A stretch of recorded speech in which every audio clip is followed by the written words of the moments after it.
that? We're about to see The Atmosphere of Memory. And it's about memory And life imitating art, and art imitating life. Let's just say that everyone involved comes with a good pedigree. True. The Atmosphere of Memory, written by David Barr Katz. I like that. You can't tell that you're reading off Oh, the stop thing it. at all. Stop it. The story so far, a guy is writing a play about his life. His mother is played by his mother, the father. He's trying to figure out why he's and there doesn't seem to be any neuroses there. There doesn't seem to actually be any reason for it. It's that condition of being brought up by hippies. I'm really on the fence. The opening line is so bizarre, and then as the first scene unfolds, it just gets weirder that it's a little bit hard to dive right in. The size of the house doesn't help.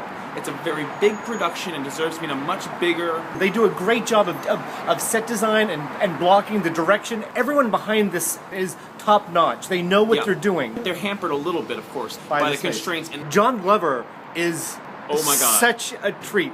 He has this Baltimore accent. That's so spot on. My big fear is that they don't go anywhere with it. I hope. Right now, I'm totally on the fence. It's going to all be dependent upon the second act.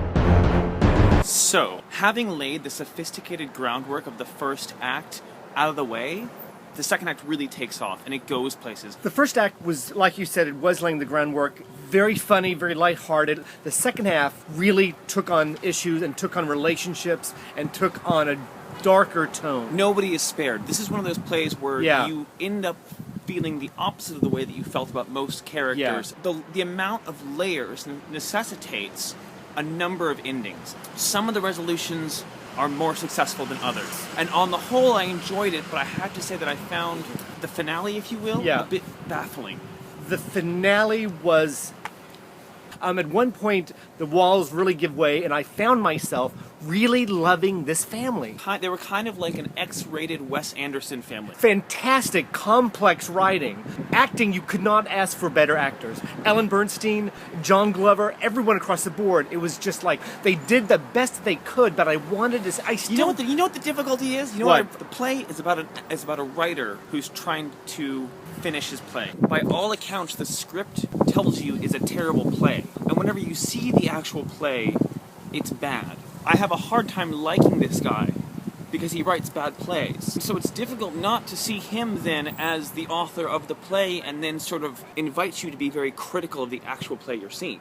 Does that make sense? Sort of. So many great references to Ibsen, to great classic plays. There's a Hedda Gabler moment. There's Chekhov moments. This is a real theater person. Theater. That being said, for the theater lovers out there. For the theater forward. I would say green light. Green light for me too. You know what? This is the kind of play that makes me want to go back to school and talk about plays. This is the type of play that I would want to go to a talkback. I don't want to go to a talkback. I want to go have drinks with someone. Yes. And talk to them about it after a couple of cocktails. 2 green lights for the Atmosphere of Memory, currently showing at the Labyrinth Theater on Bank Street. 2 green lights from AndrewAndrew.